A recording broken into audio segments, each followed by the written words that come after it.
Thank you very much for agreeing to talk to us all the way from Brazil. I'm sure the people here are going to be delighted to hear from you in relation to economic outlook, specifically focusing also on Southern Africa, what is happening in this part of the world, given your own experience.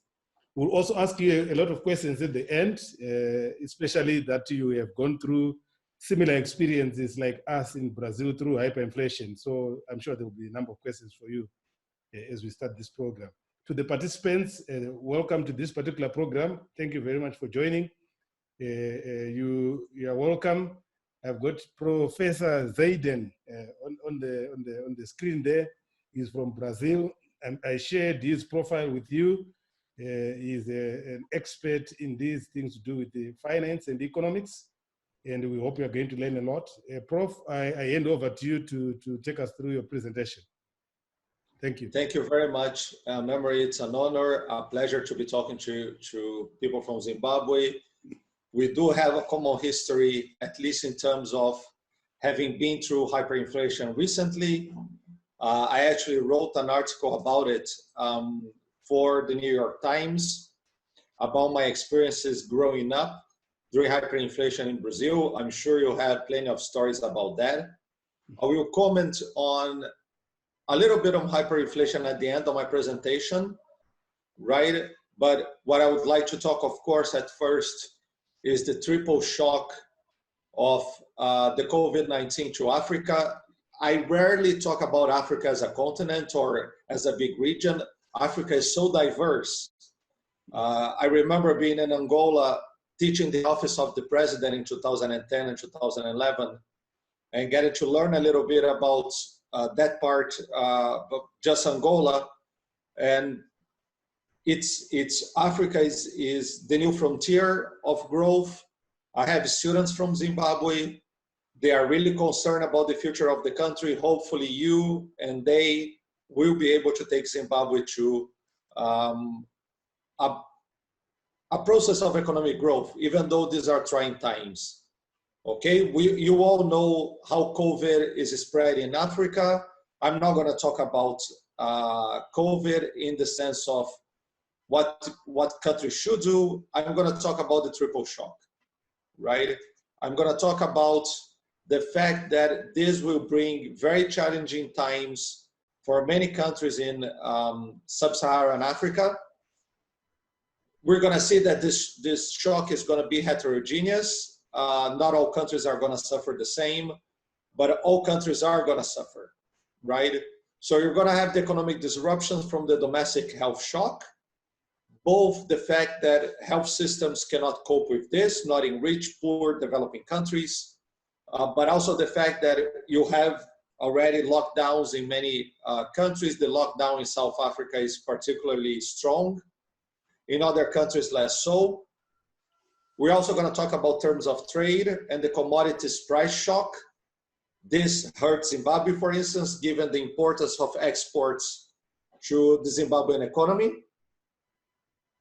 And we're going to talk about other aspects of the shock, especially financial flows that leave the Zimbabwean economy vulnerable to a currency crisis and a return of hyperinflation, unfortunately. And we're going to talk about that. We're going to talk about how to avoid that, right? This is this is from the IMF. This is from last week's economic outlook on African economies. I took a snapshot of this is all of it, and I'm going to share this presentation with you, so you don't need to worry. But here are the risks of this triple shock to economies that are resource intensive but not oil intensive. Okay, in the case of Zimbabwe, and you can see, for instance, in the case of Zambia, risks are very high for global financial conditions and from health lockdown. less so for trade linkage with China and Europe, whose economies are going down, and for tourism.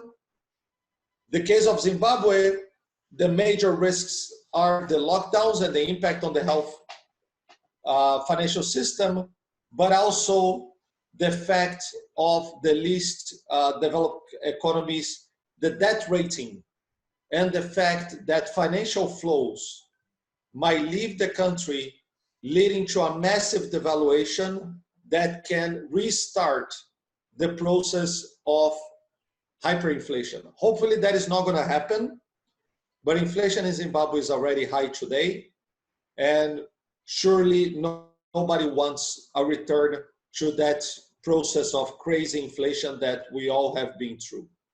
Okay, but again, a lot of other countries face a lot of other risks. The tourism-dependent countries are going to be hit particularly hard, and global financial conditions may deteriorate the economy of many countries in Africa. Okay, this is for all countries, from oil exporters, resource-intensive, and non-resource-intensive countries. You can see that there is not a single country in Africa that is not going to be affected by the COVID crisis. Everybody's vulnerable. This, of course, is not something that is only happening in Africa. This is happening all over the world. This is the worst economic crisis in living memory, even worse than the Great Recession in 2008, 2009. Unfortunately, Angola, I speak Portuguese, people in Angola speak Portuguese. I still maintain contacts from my visits there to help the central bank and the office of the president. Angola is going to be very, very major hit by this. Now, overall, GDP in Sub-Saharan Africa should contract, the first contraction in 25 years of the region as a whole. Of course, many other countries have faced recessions in the past, but 6 months ago, the expectation was that Sub-Saharan Africa would grow by 5.2% this year. So a contraction in a region of the world that is poor or lower middle income is very, very bad, right? But we're going to talk about it. Usually, how do crises transmit, right? And I'm gonna wait. I'm looking forward to your questions regarding this. Crisis transmits to the financial and trade channels, right? This is already what's happening. Money is leaving many economies. Nigeria is functionally insolvent. I'm going to explain what that means. The Great Recession was a huge capital flight from Africa. Today, that is not the main concern for many countries. This is a concern for Zimbabwe, right? So Zimbabwe relies on its meager reserves in USD and other strong currencies to avoid the return of accelerated inflation, right? And again, we're going to talk about it in a second. So how does this get transmitted? It gets transmitted by value chain disruption, by the demand for the demand for commodity exporters like Zimbabwe, the reduction in financial flows from remittances. This also hurts Zimbabwe. All the people away from the country working in South Africa, working in other countries that send money home, they are being hard hit in the rest of Africa. This will reduce the inflows from strong currencies to Zimbabwe, making the currency situation even worse. Tourism, of course, foreign direct investments, all other sorts of capital flights, and disruptions from containment measures and the public response, right? We know the infrastructure in many parts of Africa is bad, and we know that it's going to be very hard to manage this crisis. Of course, the crisis from the point of view of health is much less bad than in Europe, given that the population is very young, but still, disruptions will happen, right? So this, for instance, is to show what is the impact that already happened in some countries in Sub-Saharan Africa. So in emerging markets, around 0.5% of GDP, which is a lot, has already left emerging markets. This is actually not as bad as in the past, right? This is not as bad as in the past, but it's still not something that is ideal. Some countries have been hit harder than others. South Africa and the rand has been devaluing a lot. Nigeria, and this was updated in April 6th, but Nigeria is now being hit very, very hard. The government is trying everything that it can to maintain the peg to the USD. I think it's going to fail. The rate in the black market is already diverging strongly from the official rate. And Nigeria will have no choice but to go to the IMF and to establish stronger capital controls. Okay? So this is the case in Nigeria. This is the last 5 years. Nigeria was forced to devalue the currency in 2016. It's already allowing the currency to devalue a little bit today, right? But again, Nigeria is being hit particularly hard because it's an oil exporter. And today, the Brent has gone down below $20 again. And I do not see how oil prices are going to go higher than $20 or even $30 in at least the next year. This creates a huge fiscal imbalance in Nigeria, and I fear from how countries are going there. So what are the main concerns, right? The main concerns for Zimbabwe are a credit crunch, right? Credit, which is already scarce and expensive in the country, will become even more scarce and more expensive. A recession and the fear of a currency crisis, right? And I'm going to talk about the situation of Zimbabwe in particular soon, right? We already talked about reduction in remittances, the flight to safety, change in terms of trade, which is exports and imports. And I know that I'm throwing a lot of concepts around, but I'm ready to discuss them in detail with you during the Q&A, right? These are some, and again, this material is for you. These are the global scenario, given 3 different scenarios, right? The global GDP, this is the most benign scenario, and global GDP should contract by 12% and then 13%, and start to recover. But it's still, by 2020, in this benign scenario, the world economy will contract by 3.2%. Recovery in 2021. But then again, we need to survive first, right? In the second scenario, in which mobility restrictions get lifted only in June and not in May, the global economy will contract by 4%, and you recover only by 5% next year. So this is going to be very bad. And the equity markets are going to be hit particularly hard.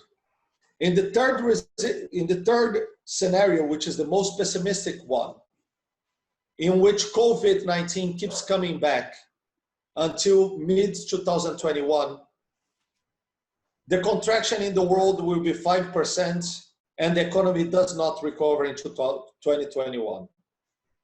So it means 2 years of a big economic crisis that will make surviving for countries like Brazil or Zimbabwe or other countries in Africa much, much harder, right?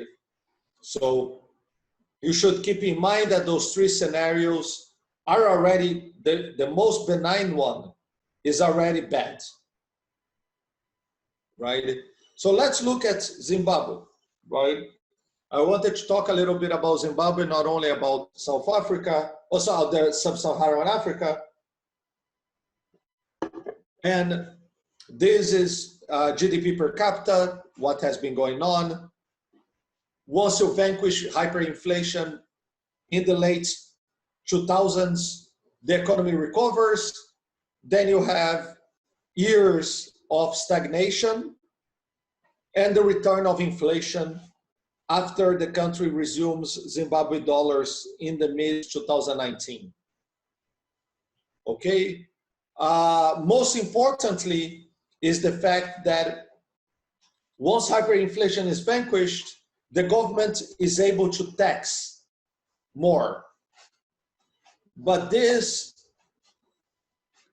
idea of being able to tax, the capacity of the government to tax has actually gone down over time. So today the government taxes around 17% of GDP. It was able to tax 20% of GDP in the past, right? So these are, this is the data for Zimbabwe until this year, right? I'm gonna tell you what that means later.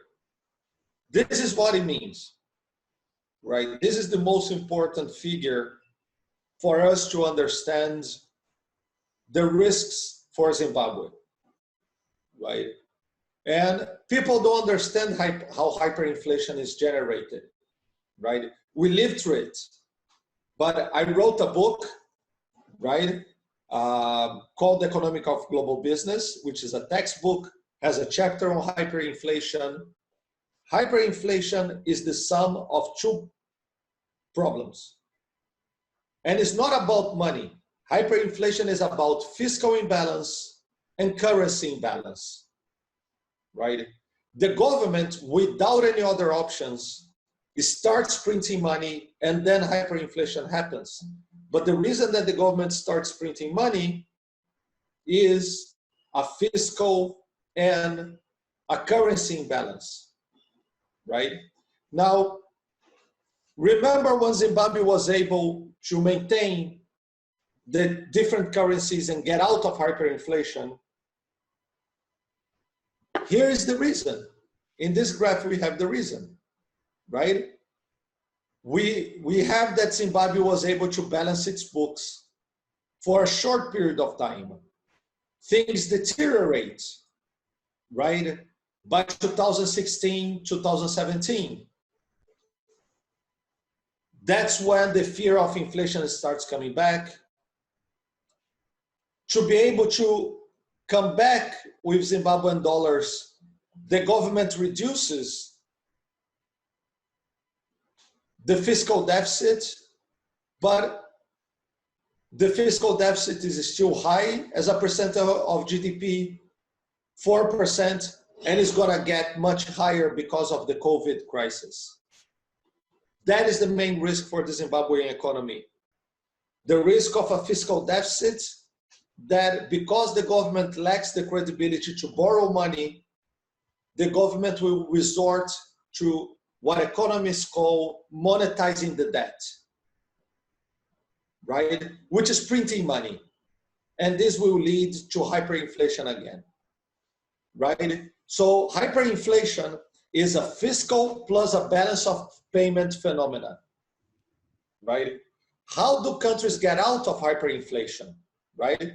This is the data for my country, right? It's one of the reasons that Memory has invited me to this, is because I shared the experience with you. I was traumatized by hyperinflation, right?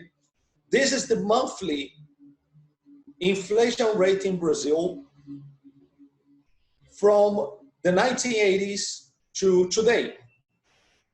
We can see here hyperinflation.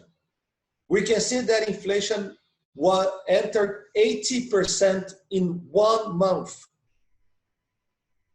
in 1990. That during the 80s, inflation was on average 30% every month, right? This is at the heart of, this is hyperinflation in a nutshell. We can see here that in 1994, boom, we solve it. From 1994 onwards, Brazil was able to vanquish hyperinflation once and for all. So that is my message. Zimbabwe can do it, right? But it's hard. How can a country solve hyperinflation, right? Which is the last point of my presentation before the Q&A. The country has to consolidate its fiscal accounts. It means having, for at least a short period, balanced books, which is very hard for a poor economy or a lower middle income economy like Zimbabwe. Zimbabwe is not a poor economy. Zimbabwe is a lower middle income economy. Brazil was a middle income economy in 1994. So the government had to negotiate with Congress a huge fiscal package in which society agreed to lower the public deficit. That by itself was not enough. The other part was making sure that the country would have reserves in foreign currency to withstand any sort of crisis that would create a pressure on the currency to devalue, right? If the currency starts devaluing, if, for instance, a country doesn't have any foreign reserves and there is still money getting out of the country, this will lead to massive devaluations and to the return of inflation. So combating hyperinflation is about reducing public deficit, which is really painful and it's really hard, and creating a buffer in foreign currency to allow the currency, in this case Zimbabwean dollars. We created different currencies all the time, right? So this process, in the transition, we actually created a new currency called real, right? And with this new currency, the government fought to keep the value of the currency stable, right? Again, you need reserves from that. So the way that I see it, the way that Brazil solved hyperinflation, the way that Israel solved hyperinflation, the way that Argentina solved hyperinflation, it was about creating comprehensive economic plans that created a broad political consensus to allow these countries to pursue normalcy. There was also a big anti-corruption package, but we are able to do it. You can look at the data. We went from a situation of inflation of 80% a year to an inflation that today is of a normal country. It can be done, but it requires a broad political consensus that is very hard to achieve, in which you have one plan of fiscal consolidation and currency reserves, and you stick to it for at least 2 years, right? What I fear for Zimbabwe is that this political consensus is very hard to achieve.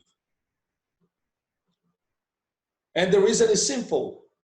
The government wants to spend money, is a lower middle income country, and it's painful to tax more and spend less without corruption or without major corruption. But these are the preconditions for a return to normalcy, and hopefully you will help build a stronger Zimbabwe. So students like the wonderful students that I have at NYU Shanghai from Zimbabwe that want to return to help build the country, but they need stability to do that. So it's my lesson to you is hopefully you, and I'm ready to help if necessary, can build a stable Zimbabwe that will be able to withstand this horrible crisis and flourish. But it's going to take a while. This year is going to be very, very painful. Okay? Yeah. That is my book. Let me show you my book. This is my website. Everything that I wrote is there. This is my email. I look forward to your questions. Thank you very much. Thank you, Memory. I hope that was useful to you and to the audience. Thank you very much, Prof. I'll ask the questions first, then I'll go to the guests. I think you gave the issue of how we can stabilize the currency, reserves, public debt. How easy was it for Brazil to go through that route? What kind of support did they get? So Brazil was lucky because Brazil did it with a new government in which we went to the IMF, but more than going to the IMF, we presented a case to the international community. We also did some privatization, which helped, but we presented a case. We said, Brazil is going to be stable, and this time we mean it. And the international community believed in it. So a lot of foreign investment start flowing to the economy.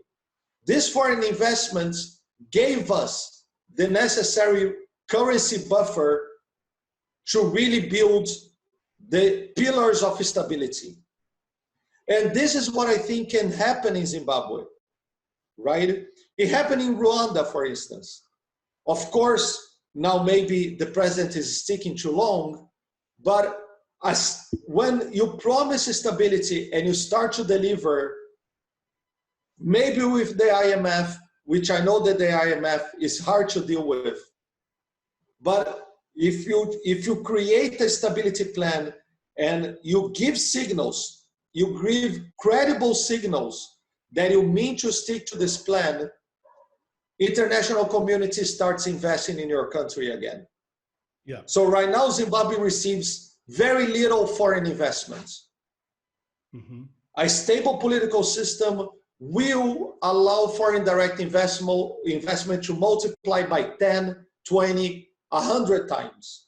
I will invest in Zimbabwe if you promise me a stable political economic system.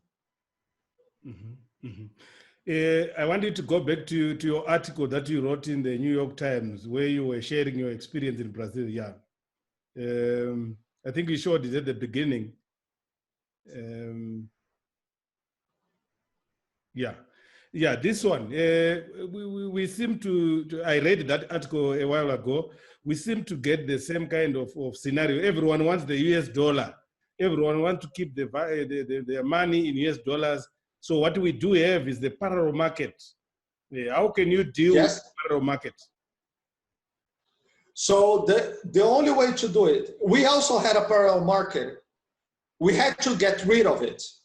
But you can only get rid of the parallel market if you have enough reserves or you create capital controls, which Brazil didn't want to do.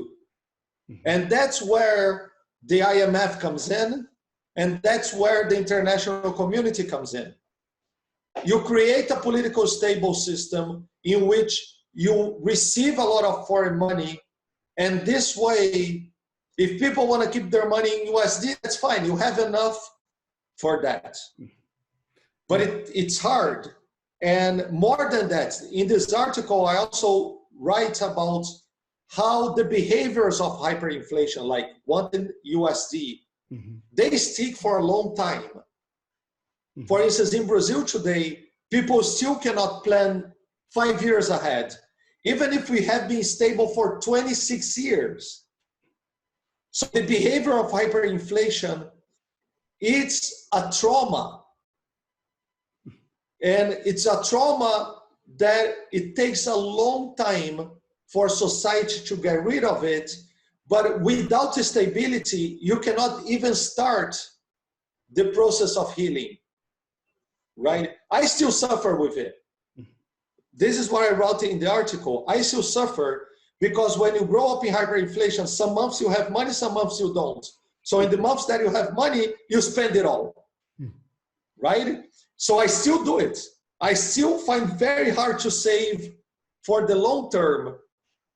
My brothers are the opposite. They were so traumatized that they don't want to spend anything. They save everything. But this is, the new generations can help us. If we give them stability, they will help us with our traumas. Yeah, very interesting in terms of, yeah, because the black market, the official market is a big issue here in terms of, what about shortages of goods? How did you deal with that? Because if you put controls, naturally you get shortages of yes. goods. Do you have? We had that. We had that for a long time, and in the government, we had to prioritize goods. So we had import authorizations, but that was a massive source of corruption because whoever controlled these authorizations was able to make a lot of money, right? So again, the only way that we were able to get rid of the shortages of goods was to promise to the international community to bring money to the country. So we could afford to allow people to import more. But if necessary, you need some measures of capital controls for a while. This has to be negotiated with the IMF, the international community, right? If you make a plan, what I mean is this. If you make a plan negotiated, saying we will make import of food priority, we will make import of machinery for our meager industries priority, we will make a tariff on these products that are going to be very high. You can deal with that with tariffs, right? And again, as long transparency is key. So this is what happens today in Zimbabwe. The same way that happened in Brazil is exactly the same.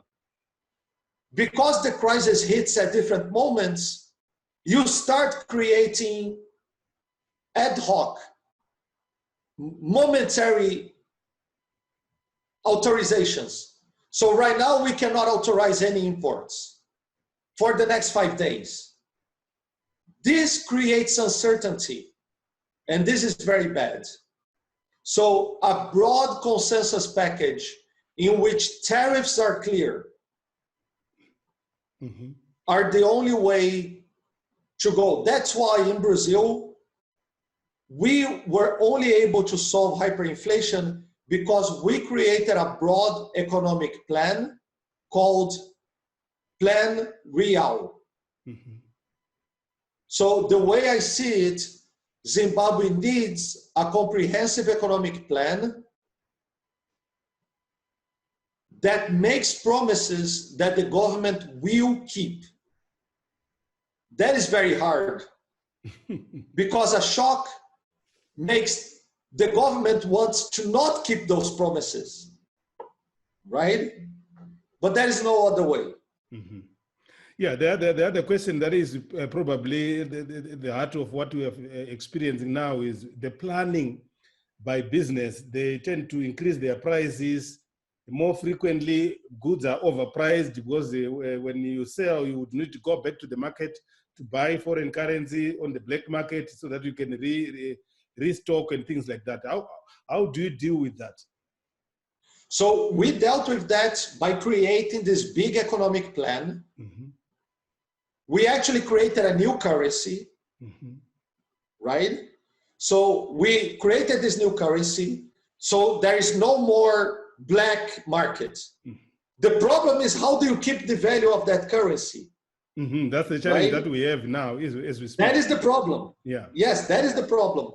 The only way to do it is to guarantee a constant flow of foreign money. So the way to do it would be to create an economic plan. Let's say that the plan is for Zimbabwe to import $3 billion a month. Then you need lines of credit and you need enough foreign investment to cover this coming every month. But that's not how we deal with packages today. We try to negotiate a package that says, give me $10 billion. No, you don't want that. You want packages that give you enough money every few months, but also stability.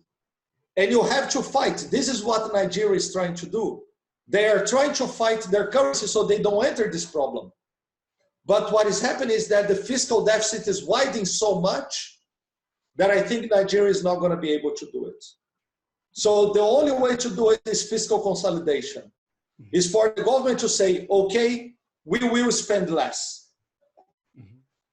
We will fight corruption and spend less. If you are able to spend less and make this a credible signal, you can fight the currency. Because you make Zimbabwean dollars more scarce because you're not spending them.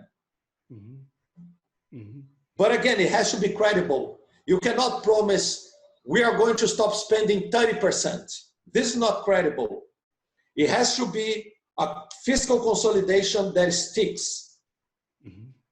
Taxes that are good taxes and a reduction in expenditure that makes sense. That is the only way.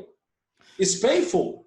The problem is that we don't want to be painful, right? We are middle-income countries. We already suffer a lot. But some pain is unavoidable, unfortunately. Yeah. How did you deal with the issue of wages? There was a demand for more money. How did you handle it in Brazil during hyperinflation? So during hyperinflation, we had what is called a wage trigger. When inflation when prices increased by 20%, wages would increase by 20%. Then prices would increase by 30, wages would increase by 30. This, of course, fuels inflation. This is a never-ending cycle, right? So the only way to do it was to create this new currency. And this new currency at the time was valued at R$1 to $1. Tell the people, your wage is now $100, right? The wage for a while is going to increase in the old currency, but your wage will be $100 in a new currency, and you have to fight like hell to keep the parity 1 to 1. for a while. Then you are able to take away this pressure. If you can do it for a year, this pressure goes away because everybody learns that your wage is now 100 new Zimbabwean dollars, right? But you need a comprehensive economic plan. Mm-hmm. And you need public authorities that understand this. In Brazil, it was very hard. The government had to go to Congress. We had 20 political parties at the time, 20. So you had to create a plan that not all 20, but at least 16 political parties went behind the plan and were able to stick to the plan for 2 years. Mm-hmm. Then it's normal, and then all of this disappears.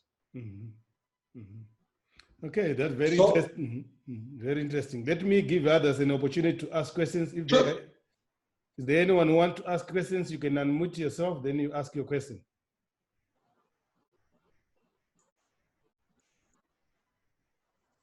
Hi, Memory. Yes, how are you? Hi. Hi. Yes, I just wanted to ask about the lockdowns and the increase in COVID cases. In your experience, Professor, what do you think is causing? For example, America is on lockdown, India is on lockdown, but still, the second lockdown saw an increase in the number of COVID cases. What do you think could be the problem there? So you change the lockdown, and Brazil doesn't have a severe lockdown. But the idea of a lockdown is that you take away infection in the broad public, and infections still rise, but they only rise inside the household. So the idea is not that the lockdown will prevent infection. The idea is that the lockdown will prevent an explosion of infection that creates chaos in the public health system. I was in Madrid when this started. I was in China when this started. Then I went to Madrid to give some lectures in Madrid. Then things exploded in Madrid. Now I'm in Rio, and I want to go back to China, right? But the lockdowns are not about containing all the cases, are about managing the number of cases so that the healthcare system can deal with them. So it's to buy society time. That's all. Mm-hmm. That is the problem. We don't have a cure. Mm-hmm. So the idea is that once the rate goes down, then you can start opening the economy. You still have cases. You just don't want the number to explode. We don't want the number to increase all at the same time. But that was a very good question, Mr. Jube. Thank you. Any other question? I've got another one that I would want to ask myself after others have asked their questions. Thank you, Memory. Professor, my name is Gordon Mudiwa. Mm-hmm. I would like to go back to the issue of hyperinflation. Sure. Some of the conditions that you highlighted that occurred in Brazil may not be realized in Zimbabwe in the short term. Things like political will and coming together, social contracts, it may not happen. Would you recommend the use of the US dollar as a continued measure to curb hyperinflation? What is your experience of the US dollar use? So thank you, Mr. Mudiwa. That is an excellent question. So for instance, in Latin America, we have 3 different cases. Mm-hmm. Brazil, that created its own currency, creates parity for a while, and as the time passes, you lose parity, but that's fine. You have Argentina that created a strong parity, $1 to 1 peso, and people could, in their bank accounts, people could say, my bank account is in dollars, right? And we have Ecuador that has abandoned the currency. And in Ecuador, you only use US dollar. There is no national currency, like you did for a while, right? I do not recommend Ecuador's route. And the reason for that is because you lose the ability to have monetary policy. Since you do not have a local currency, you cannot decide on the interest rates of the local economy. So you abandon that. This is a powerful tool, but this is only a powerful tool if you have credibility. Because if you have credibility, you can say, right now, to prevent devaluation, I will increase interest rates to 10% a year, 20% a year. That's what Nigeria is doing, right? If you abandon this to have the US dollar as a currency, then the whole economy is about, do we have enough US dollars to survive? Yeah. And you do not have another way other than controlling imports, right? And the central bank is much less powerful. So another pillar of fighting hyperinflation is creating a competent, corruption-free central bank, right? So this is sorry, Mr. Mudiva, your question is amazing because I forgot to tell you about it. You need a strong, independent, competent, and non-corrupt central bank, right? Yeah. Nigeria had that for a while, and that really helped. Yeah. Right? If you have a competent central bank, then you don't need to use US dollars. Okay? If you don't have a competent central bank, maybe you need to use the US dollar as your currency. Yeah. Yeah, very, very, very insightful answer there. It's a loaded answer. I think, Godwin, you have been answered. Can we get more questions? Thanks very much. More Yes, questions? yes, my name is Ronnie. Thank you, Memory. Thank you, Professor. Focusing my inquiry on the Chinese factor in Zimbabwe. COVID started in China. They seem to have recovered earlier than everybody else. And their economy is beginning to kick. And they have injected or promised to inject a lot of capital into Africa. How do you see this Chinese factor playing out in terms of stabilizing the African economies and the Zimbabwean economy in particular? Thank you. That's a very good question, Ronnie. The way that I see investment by China in Africa, it's really on a case by case. And what I mean by that is very simple. If the money is coming for good investment projects, let's say that the Chinese are going to invest in new infrastructure that is going to be really helpful to Zimbabwean exporters, then this money will stabilize things in Africa. If the Chinese money comes and ends up in the pockets of corrupt politicians, then this will destabilize Africa.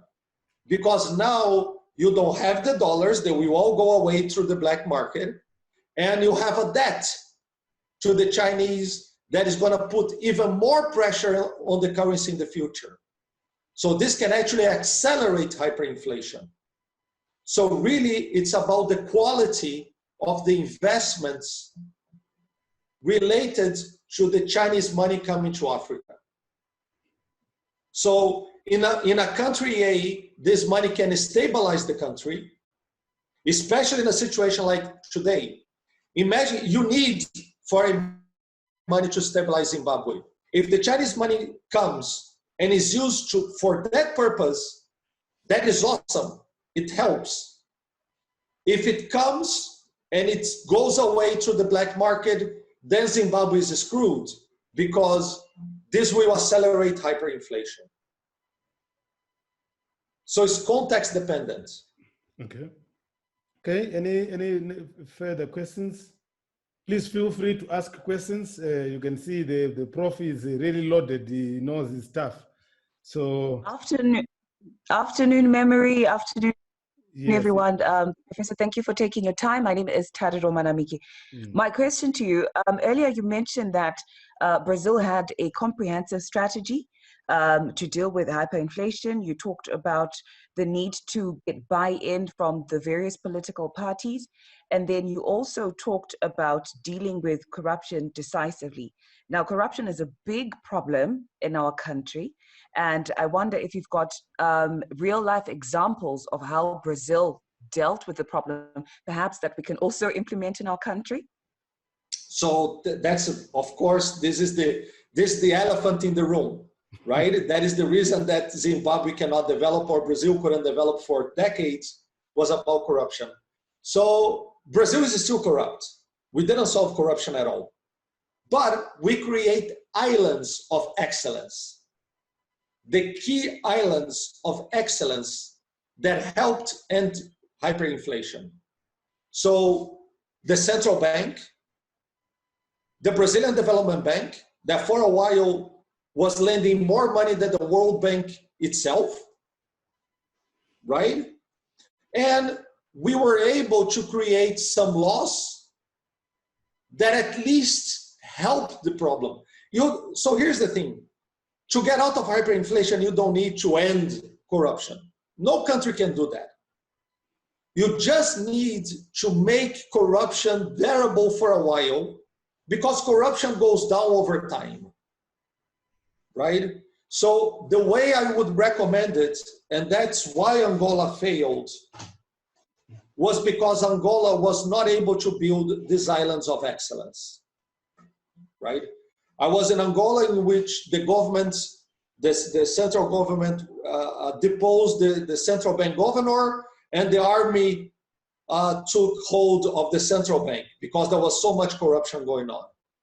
So if you are able, with the goodwill of the other political parties, to create islands of excellence, to guarantee we are going to put our best people in the central bank, we're going to put our best people in key areas, and they're going to become task forces. You can deal with a lot of things. You can improve a lot of things for a while. You don't need to end corruption overall. Of course it helps, but I also know that it's impossible to do it like this. So understanding where corruption does the most damage is the key. Yeah, and we can do it. Yeah, you talked about creating centers of excellence, but in a corrupt system, how do you get the best people to be in the best jobs? I think that's where the key question is. Okay, in Brazil, for the central bank, we pay higher than anywhere else, right? We create really good rules that don't exist in many other institutions. Society is really, whatever the central bank does is transparent. The meetings have recordings so people know what's going on, not recordings for every meetings, but they have text recordings. So actions are transparent. People are paid more, which means that it's really important for somebody to be part of the central bank, right?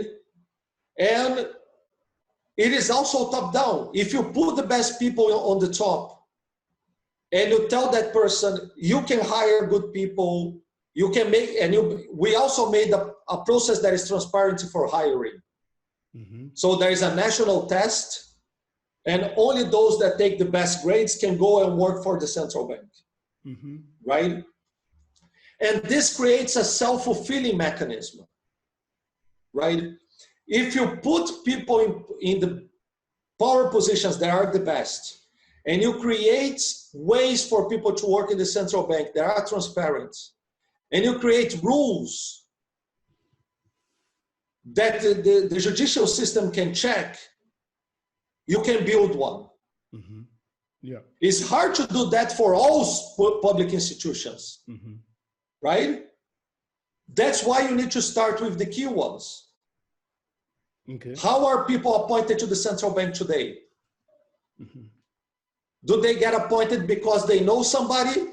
Then it's not going to work. Mm-hmm. Mm-hmm. Okay, thank you there, Prof. Any other questions? Hi, Memory. Sorry, I have to ask again. Yeah, no problem. You can go ahead. Of the influence of China on Africa and Zimbabwe particularly, with the place that China played in the issue of COVID-19 and how they've been, let me say, resisting some countries' efforts to try and curb the COVID infections. Do you see China's influence on the world economics continuing, or there's going to be some maybe fighting back, some resistance, or some sort of the Chinese impact on the global economies? And in the end, do you see China continuing to provide grants and donations and investments in Africa, and particularly those countries that have become dependent on China? That's another excellent question. I love being in a room full of smart people. The answer is yes. I actually did an exercise about it. I projected China GDP for the next 30 years. China has the potential to grow 5.5% for the next 30 years unabated. The country can do it. And the country, more than ever, will have an interest in being a big player geopolitically. So yes, I do think that China can continue to grow. I do think that China can provide assistance to African countries. But again, this assistance may create another disease. If this assistance comes and is used badly, it's going to be even worse.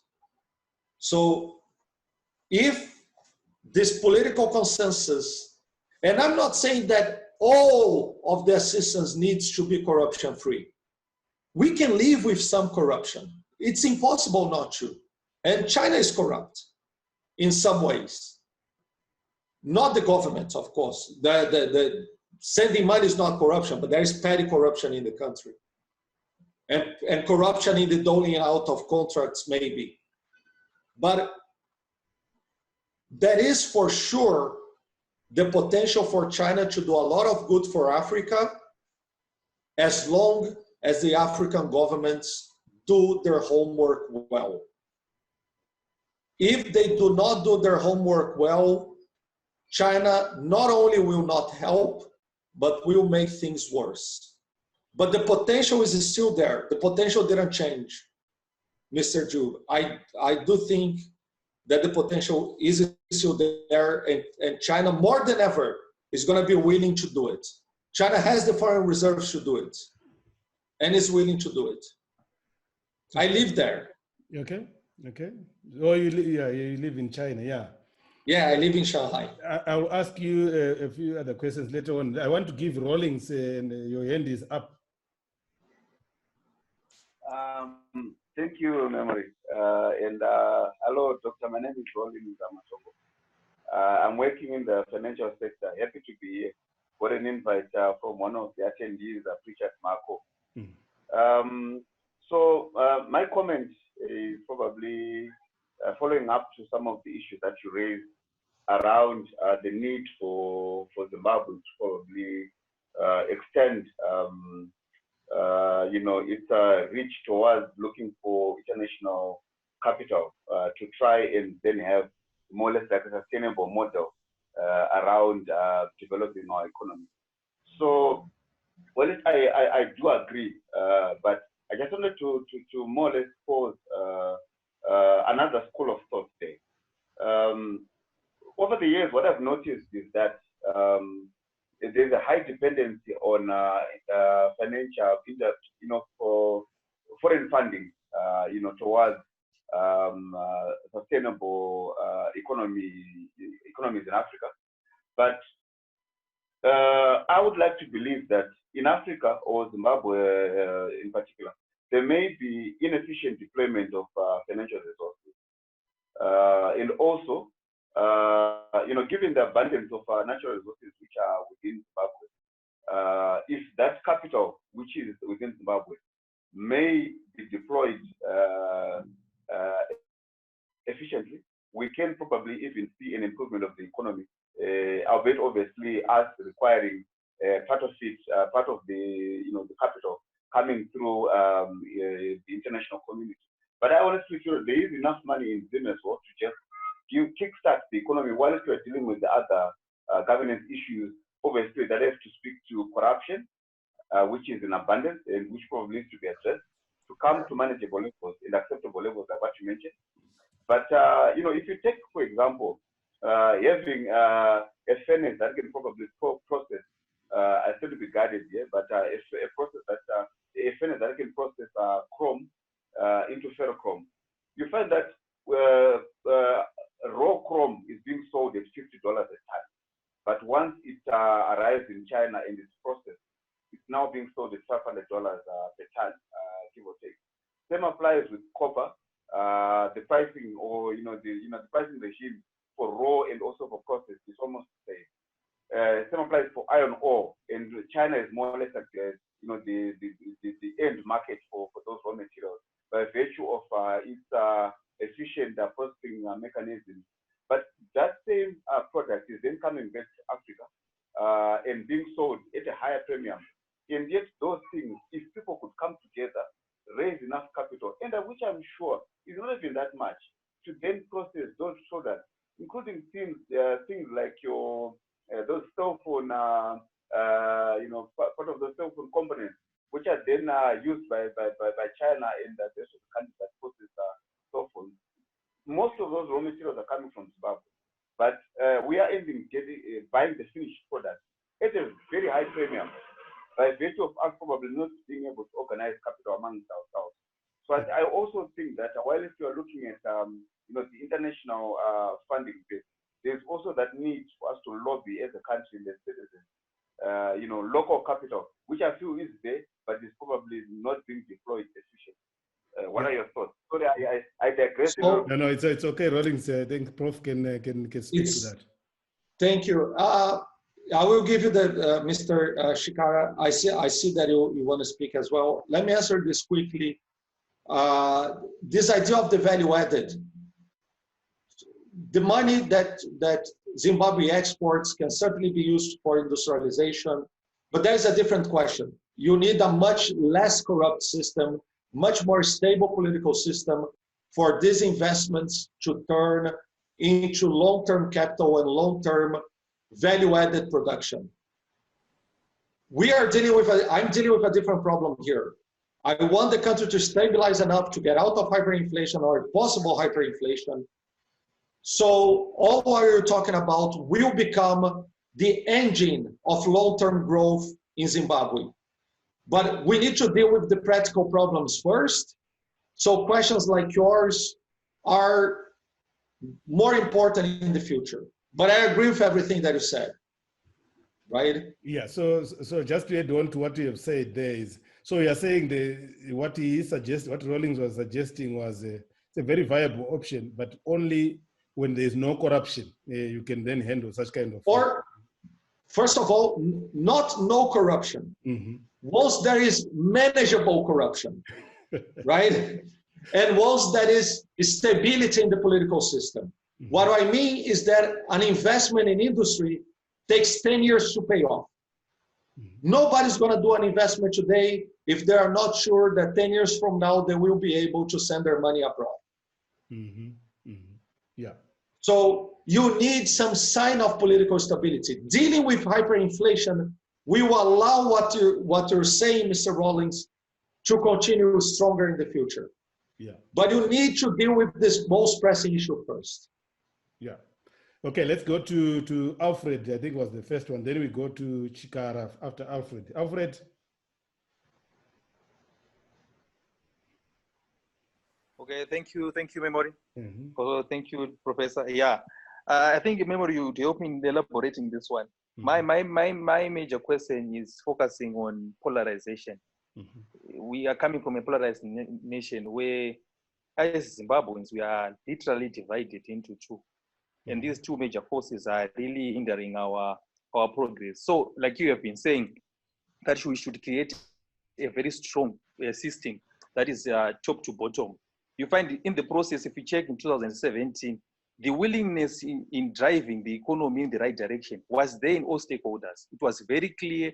All politicians were pulling in one direction. All players in Zimbabwe were pulling in one direction. But because of this wage, I don't know in Brazil, how did this happen?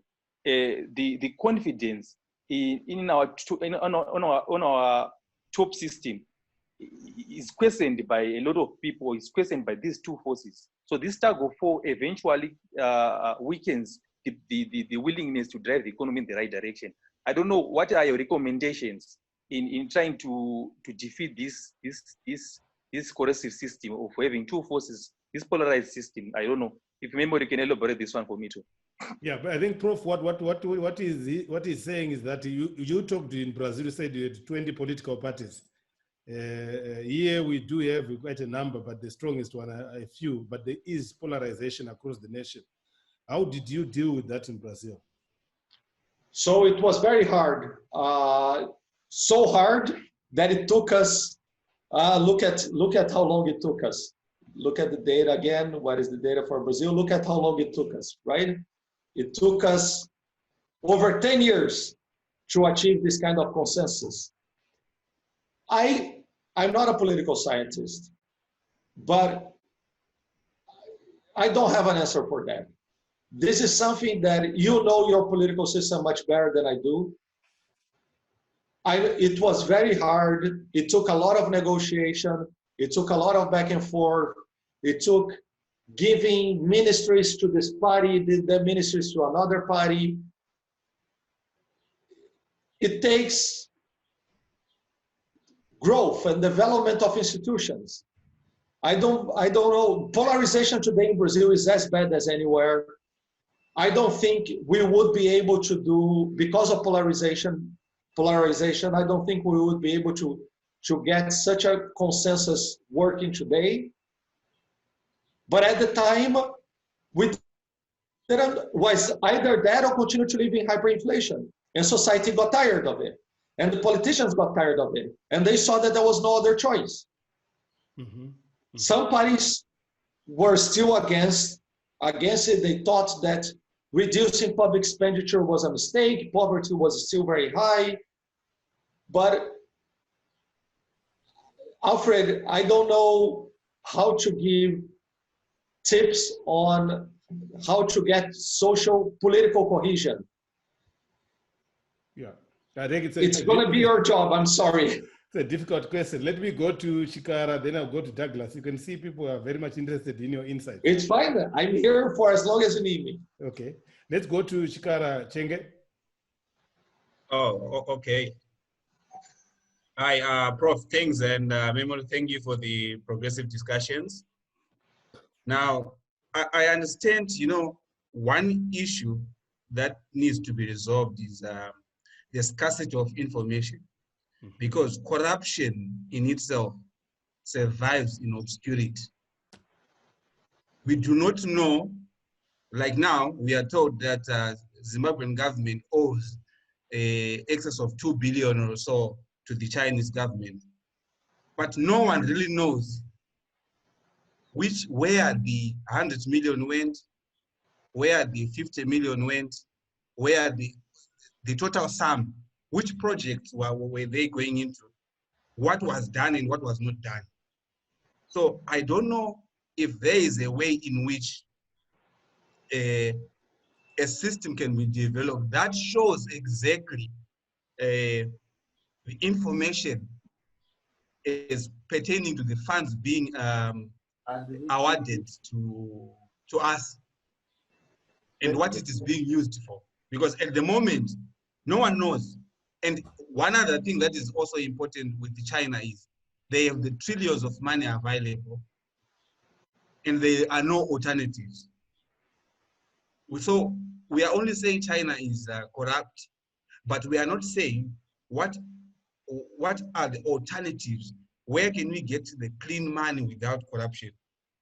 And when the clean money comes, how is it going to be used? Because in as much as we are polarized or not polarized, still there is obscurity as to when money is received, when is it used, are we getting value for money, how do we calculate value for money? I think that's my question. Yeah. Mm-hmm. I have pretty much nothing to add. It was absolutely perfect. If there is no transparency, if you don't know where the money is going to, then maybe there is no point in getting this money. Then maybe it's what I explained earlier. These China investments will only settle Zimbabwe future debt that will make getting out of that not getting out. You're not under hyperinflation, but it will be hard to prevent hyperinflation. Mm-hmm. Mm-hmm. You are absolutely correct. We need transparency, right? We need the government to at least let us know where where this money is going. If it may be going just to the coffers of the central bank, and that is fine. But that's what I mean. The central bank needs to be an island of excellence, mm-hmm. Right? But I fear for it. I understand, Mr. Chikara. I understand that this is a major risk in Zimbabwe, that this money is not going to any productive investment. Then it's not good. Then the Chinese investments are not good at all. Mm-hmm. Mm-hmm. Okay, thank you, Prof. Let me give Douglas an opportunity. Jomuya, you can go ahead. Thank you, Memory and Professor. I hope you can hear me. Yes, we can hear you. Okay, good. I think a year or two ago, we did a study together with you, Memory, mm-hmm. looking at African data. And what we found in terms of predicting GDP was not so much of political freedom, but more of economic freedom and the intellectual capacity of the leaders. So I'm happy that you mentioned this issue of the centers of excellence.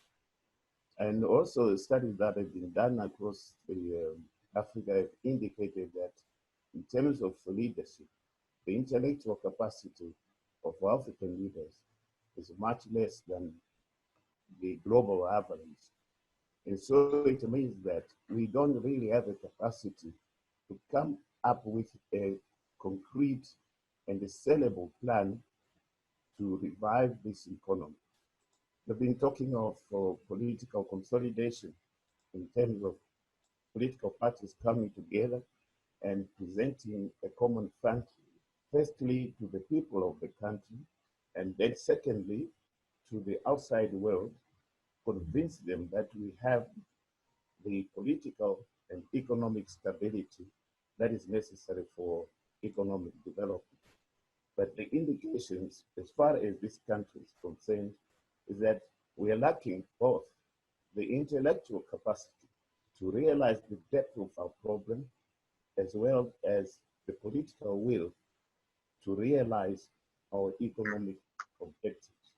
So in that scenario, how or what would you propose as a way forward in really addressing the very serious economic situation that we're facing now, particularly in the face of COVID, given that the traditional sources of support, like foreign remittances from the diaspora and other donors, are going to dwindle. So we are really much left on our own as a people And I would want to hear from you what you think may perhaps get us out of this war. Yeah. Thank Prof. Douglas, yes, Memory, you wanted to comment? Okay, Karen, yeah. There are many layers to your questions. I told you that some of it I cannot answer. I do think that conditional cash transfer programs is one thing that countries in Africa, like in Brazil, can do better to improve the life of everybody. But without political instability, nothing can be done. Mr. Chikara has also asked, where can we have alternative funding that is clean, right?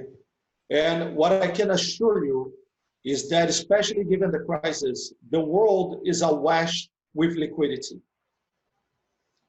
right? The US has printed $2 trillion.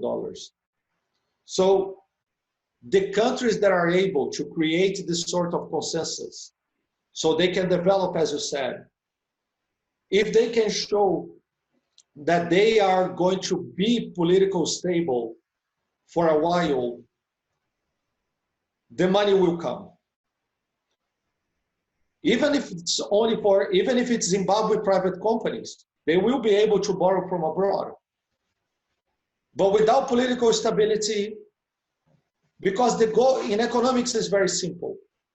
The best investments for a society are investments that take 5 to 10 years to mature. If the country is not politically stable, they cannot do these investments. If they don't do these investments, they cannot develop. If they cannot develop, they don't get stability. If they don't get stability, they don't get the investment. Yeah. Okay, I think Douglas added quite a number of issues there. You talked about the centers of excellence, selecting people on merit, creating centers of excellence, and all those are also driven by a less corrupt society that will then allow you to do all those things. But the point that he raised is very valid, that if you work on meritocracy like your Singapore and other countries, you tend to do better than other countries. Yeah. Let's look at Morgan. Yeah, Morgan, if you can go ahead. Thanks, Memory. Can you hear me? Yes, we can hear you. No, thanks so much. I think thanks, Prof, for the presentation. To me, I'm looking at COVID-19 having really exposed underlying historical flaws in investments. I'm looking at issues to do with public health as an example, as well as our education sector. But I want to just focus a bit more specific to us as industry. How important maybe does adoption of digital tools in transformation of the economy, given your experience, Prof, with other developing nations? And you were I'm looking at the lockdown situation. There was a book that you were showing there. Can you go back to the book, Prof? Go on. Is that Morgan? Are you finished? Okay, so I was just looking at the issue of the lockdowns, seeing how home working has become the new normal, so to speak, given our current organizational setups. So digitalization can transform Africa. It already transformed countries like Uganda in the sense of you can now have mobile payments, you can even have cash transfer programs using cell phones. For organizations, look at us. Memory in the past has talked to me about me flying to Zimbabwe so I could give this talk. But I don't need to fly to Zimbabwe anymore. Look at us, we are being productive. I want to go to Zimbabwe at some point. I can fund my own way, but you are absolutely correct. Digitalization, and these are projects that foreign money can really help. But again, it all boils down to corruption. Somebody has to establish the infrastructure, right? There is a joke among economists that there is only one variable that explains economic growth, which is energy production. Nothing else matters. right? So basic infrastructure and energy production. But look at countries in Sub-Saharan Africa. Many of them have blackouts. If you set up an industrial plant, you cannot make sure that you're gonna have the electricity grid reliable so you can produce stuff. In a digital scenario, you cannot know if students will have access to digital tools so we can give a class. Build basic infrastructure and you can solve a lot of problems. So the energy sector and the basic tech infrastructure, as you mentioned, Morgan, are absolutely key to the future of African development. Mm-hmm. If the government can, this is what I mean by islands of excellence. If the government can insulate energy investments and digital infrastructure investments, the private sector will take off. You don't need the government anymore. You just need the government to set up the basic digital infrastructure, right? So the question is, we need corruption to go down across the board, but this won't happen overnight. Where are the true bottlenecks? Mm-hmm. Central bank, energy, digital. Mm-hmm. These are some. So I absolutely agree, Morgan. Yeah, Prof, thank you very much, Morgan. Prof, before I take another question, if there's any, I think it was your second slide where you were talking about disruption in the supply chain. Is this? Yeah. Or do you want? Yeah, this one. This one. Yeah, the issue, no, not this one, the other one. Yeah, no. This? No, you showed it just now, the disruption in supply chain. Okay. Collapse in demand. Yes. Yes. Given all these issues that you have raised on this particular slide, foreign direct investment, tourism going to suffer, capital flight, where do you think we are going globally in Africa in summary? And also, are there any changes in terms of employment setup besides just going digital? Reconfiguration of organization, reconfiguration of jobs. What are you seeing in the future? So here's the thing. Mm-hmm. If there is one advantage of being lower middle income, is that the potential is so big that none of this matters. Mm-hmm. Right? I'm talking about the country as a whole. Mm-hmm. Right? In the day-to-day, there is no major job configuration that is going to happen in Zimbabwe. Mm-hmm. Why? Because comparative advantages are still labor-intensive, resource-intensive industries, agriculture, so on and so forth. So it will happen, but it will happen only as Zimbabwe develops. Inside organizations, inside some of the top organizations in Zimbabwe, then your questions are relevant. Yeah. Mm-hmm. Then you will have that. For instance, you can set up a network of consultants around the globe to help your business, and you don't need to fly them anymore. Mm-hmm. Mm-hmm. So you will be able to get boutique consulting for your job, paying much less than you would for a big consulting firms without people needing to be present. So there will be job configurations there, right? You will be able, for instance, to get a Zimbabwean expat to work for you, something that the Zimbabwean worker wouldn't consider, he or she wouldn't consider because she doesn't want to go back to Zimbabwe, but you can give her work now remotely. Mm-hmm. Mm-hmm. And you're going to have some of the most productive Zimbabwean people being able to contribute to your organization because now you can afford, with the digital infrastructure, to get work from them. So that helps. But you're talking about the top performing companies. Yeah. Right? For the basic companies, labor intensive will still rule for the foreseeable future. Okay, thank you, Prof. There, Tinashe, let me give Tinashe an opportunity. Tinashe, can you go ahead? Tinashe Mzibiri. Thank you very much, Memory. Yes, I can hear you. Thank you very much for the opportunity. Thanks, Prof. I wanted to ask what role or what African governments can do differently, especially in the space of education, so that we can be able to avoid these shocks and to build a more resilient workforce that's coming up, considering that the bulge is youths and probably we are not doing the right thing in the education space. What exactly should the governments or even the private sector do in our education space so that we are able to then adjust as time goes on? So I think this is this is an amazing question. And the way I see it, the main bottleneck, there are two bottlenecks in the education system in much of Africa. Quality of instructors and absenteeism. The fact that a lot of instructors don't go every day and they give crappy education. So you need to solve these two bottlenecks. How do you solve them from the point of view of government? Massive programs of training basic instructors. And you don't need them to be perfect. You just need them to be good. Good enough. Mm-hmm.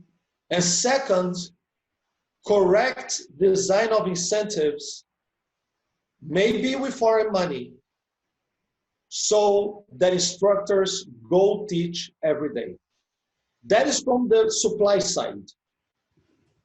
Mm-hmm. On the demand side, you need a conditional cash transfer program. You need to pay families for their kids to go to school, and if those kids don't go, the family loses their money. Mm-hmm. Mm-hmm. So with those three, you don't even need good schools. Mm-hmm. If you can solve quality of instructors, absenteeism, and you create an incentive for students to go, you can transform education in the country. Then you do this for the next step. Then you do the same for high school. Then you do the same for universities. But you need large training programs, and you need to solve the incentives on the part of teachers and students. Mm-hmm. People don't do that way. People think that is a question of school quality. Let's build beautiful schools. That's not it. Mm-hmm. Let's hire the best directors. That is not it. Directors just need to keep sure that the teachers are there, that students are fed, and that the students are there. That's management of a school system. Yeah. Right? So this for me is the three bottlenecks. With digitization, you can create training programs.